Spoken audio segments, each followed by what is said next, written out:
Davíð Oddsson, formaður bankastjórnar Seðlabankans, umheimurinn hefur á síðustu dögum og vikum orðið vitni að einhverjum mestu hremmingum sem gengið hafa yfir svona þennan alþjóðlega fjármála heim og menn jafnvel tala að menn hafi ekki séð annað eins frá því í kreppunni miklu. Nú berast fregnir í dag af því að Seðlabankar svona helstu hagkerfa heimsins hafi sameinast það sem kalla stærstu björgunar aðgerð á fjárhagssviðinu hingað til. Hvaða áhrif gæti þessi aðgerð haft á stöðu mála hér hjá okkur? Ég held bara almennt séð þá séum til þess fallin að róa aðeins markaði og þá spennu sem en við höfum séð slíkar aðgerðir áður og þær hafa nú enst ekki mjög vel, ekki mjög lengi. Markaðurinn mjög kvikur, það mikil taugaveiklun í gangi. Menn sá einnig þegar að Bandaríkin ákveða nánast þjóðnýta þennan tryggingarisa AEG að þá var mikil gleði og hlutabréf ruku upp en það stóð bara í 24 tíma, við höfum séð svona áður. Þannig að það er auðvitað gott að í stöðu eins og nú að bankar treyst ekki hver öðrum, þeir lána ekki hver öðrum þó þeir jafnvel eigi peninga af því þeir eru svo hræddir við að fá ekki borgað aftur. Þá hafa seðlabankarnir komið inn með fjármögnun sem þó verður að vera skammtíma fjármögnun því það má ekki venja bankakerfið allt markaðskerfið við það að seðlabankar sjá slíka fyrirgreiðslu. Þetta á að vera bankakerfið sjálft en þetta er neyðarráðstöfun út af fyrir sig. Við höfum náttúrulega séð það líka hjá okkur að þó menn taki ekki mikið eftir því að þá erum við að lána gríðarlegar fjárhæðir hér á vikulega. Við lánum í gær hygg ég 450 milljarða króna en fyrir 2 árum síðan þá vorum við að lána á svona vikulegum lánum kringum 100 milljarða. Við erum að lána öll fjárlög ríkisins. Erum við kannski að sjá hér hjá okkur og hjá ykkur svona kannski sambærilegar aðgerðir við það sem þessir stóru seðlabankar voru? Þetta eru mjög sambærilegar aðgerðir við það sem við þurfum að gera. Þannig að hins vegar kannski vandamálið dálítið annað hér af því að bæði þurfa okkar bankar sem eru orðnir alþjóðlegir bankar að hluta til bæði þessa þjónustu hjá okkur svona mikla og jafnframt þurfa þeir á erlendri þjónustu að halda og þeir fá það sömuleyti í gegnum sín dótturfélög útibú annar staðar, bæði gegnum innlán og gegnum fyrirgreiðslu seðlabanka því að bankarnir okkar hafa heilmikla fyrirgreiðslu frá til að mynda evrópska seðlabankanum en stundum gleyma því í gegnum sín dótturfélög. Þannig að það er ekkit neitt smávægileg fyrirgreiðsla sem þeir fá bæði frá okkur og síðan frá öðrum seðlabönkum. Hér heima hafa margir áhyggjur af stöðu íslensku bankan og fjármálafyrirtækja. Hvert er þitt mat? Munu þeir standast þessar hremmingar? Já, bankarnir hafa út af fyrir sér staðið sér betur heldur en að margir spáðu. Það nú, þó við viljum alls ekki hlakka yfir einu þá voru það nú greinendur frá Lehman Brothers og Merrill Lynch sem töldu að bankarnir íslensku stæðu afar illa og það var nú ekki hjálplega greiningar sem þá komu en báðir þessir bankar eru þó horfnir á sjónarsviðinu meðan að íslensku bankarnir standa enn og ég vonaði standi sem lengst enn. En við höfum hins vegar ekki draga fjöður yfir það að svona ástand á mörkuðum er afar erfitt í íslensku bönkunum. Bankarnir hafa þurft að sækja fjármagn á markaði og menn hafðu kannski búist við því að bankarnir þurft að þrauka í 5-6 mánuði menn vonuðist til að þetta lagaðist síðustu áramót og svo hafa menn vel að búast við því að þetta lagaðist frá mánuði til mánaðar og alltaf þrauka bankarnir og við vitum ekki annað að þeir geti tryggt sér fjármagn inn í framtíðina en það er engin vafi á því að þetta þrengir mjög þeirra hag eins og allra annarra banka. Að því leyti til er kannski myndin svolítið breytt að það var verið að draga íslensku bankana eiginlega í sér dilk að hér væri ástandið eitthvað verra, miklu verra heldur en annar staðar.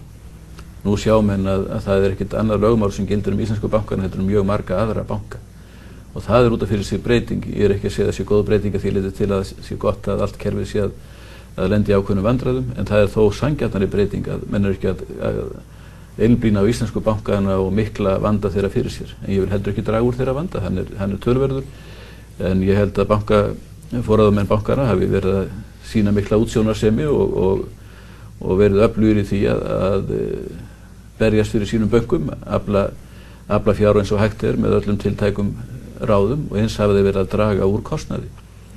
Það er auðvitað erfitt við þessar aðstæður, það er erfitt að selja frá sér eignir sem er skynsamlegt að gera við þessar aðstæður en það er erfitt vegna þess að þú færð ekki mjög góða kaupendur, það er allir hræddir.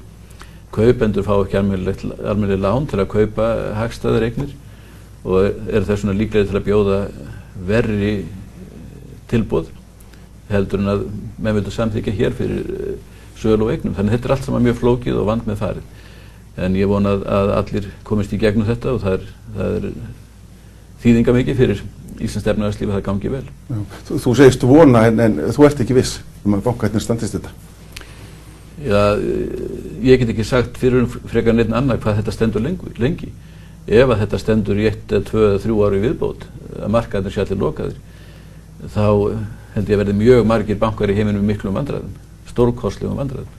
Það gildir ekkit frekar íslenska banka heldur en aðra banka. Það eru þá bara allir í stórkostlegum vandræðum. Og væntanlega myndi nú veraldarinnar valdamenn reyna að bregðast einhvern veginn við því. En það væri mjög skakt að segja að íslenski bankar getu einir í heiminum staðið af sér lokun markað í 1 eða 2, 3 ári viðbót. Ég held að það væri mjög rangt að segja það. Það er líka rangt að segja okkar bankar séu eitthvað verð stakk búnir heldur en aðrir aðilar. Ég held að vandinn sé mjög víða. Við vissum það okkar kæru norrænu frændur og bræður, þeir höfðu áhyggjur af okkur, en við höfum líka séð vandamál koma þar fyrir sem að við auðvitað tökum nær okkur, en það sem menn sá ekki fyrir, eins og með Hróarskeldubankann og fleiri slíka banka hjá okkar góðu vinaþjóð Danmörku. Þannig að þetta er víðar. Menn horfðu dálítið mikið á Ísland af einhverjum ástæðum hér fyrir nokkrum misserum. En nú sjá menn að vandamálið er gríðarlegt ef að allt fjármagn er frosið og hreyfist ekki. Við höfum líka verið að sjá dæmi sem hafa verið að birtast í fjölmiðlum á síðustu dögum, en ólgu sjó sem íslensk stórfyrirtæki eru í, skipafélag og önnur fyrirtæki sem tengjast eru nátengd eignarlega einum stærsta viðskiptabankanum, og menn spyrja sig sko ef það gæti orðið þarna mikil útlána töp. Gætu við hugsanlega séð, þurfum við óttast að það geti bara heila orðið einhver mikil tíðindi á næstum vikum, hvað varðar hremmingar einhvers af stóru viðskiptabönkum? Þetta varðandi Eimskip, en það er augljóst að þar á átt sér stað stórkostleg mistök, þannig að það er ekki bara það eru þrengingar á lánamarkaði, það hafa átt sér stað heilmikil mistök bersýnilega, en síðan hafa eruleikar á lánamarkaði aukið þau mistök eða gert þau erfiðari viðfang sem ella væri. En það er líka auðvitað þannig að mjög mörg íslensk fyrirtæki hafa skuldsett sig mjög mikið og það módel getur gengið upp mjög vel þegar að allt er fljótandi af fjármagni, en það er mjög hættulegt módel þegar að þrengist sem engin svo sem gat séð fyrir. En það er hættulegt módel að hafa verið mjög djarfur og skuldsett hvert einasta tækifæri sem þú fékkst til þess. Það er mjög hættulegt við þessar aðstæður, vegna þess að það er mjög erfitt lán, líka lánsfjárendurnýjun, ekki bara að fá nýtt lán, lánsfjárendurnýjun er einnig erfitt. Og annað fyrirtæki sem tengist þessu er nú að byggja hérna við hliðina á okkur, Nýsir, það hefur verið nefnt í fjölmiðlum, þau eru í viðskiptum við sama bankan sem á miklar kröfur, menn eru nefna fyrirtæki út í heimi, einhver svona spilabók sem fær af stað, það er fólk sem óttast að hérna heima. Já, það er út af fyrir sig eðlilegt að neikvæðar fréttir veki neikvæð viðbrögð, það er eðlilegt. Munu stjórnendur Landsbankans að ráða við þetta? Ég vil ekki fjalla einstaka banka, ég full að trúa því að menn gerir það er ekki komið fram neinar upplýsingar aðrar en það, og það hlýtur að teljast mjög málefnaleg og jákvæð viðbrögð af hálfu aðaleiganda Landsbankans og Eimskips að setja nýjar eignir að veði gagnvart því sem gerist verðandi flugfélag það sem að lenti í vandræðum og samskipti þess við Eimskips. Það hljóta að teljast málefnaleg viðbrögð mjög af hálfu eigandana. Þannig að það er þýðingamikið að eigendur fjármálastofnana til að mynda að þeir hafi burði til að standa við bakið á sínum bönkum. Það er afskaplega vont ef eigendurnir sjálfir eru orðnir veikir og geta ekki staðið við bakið á sínum bönkum.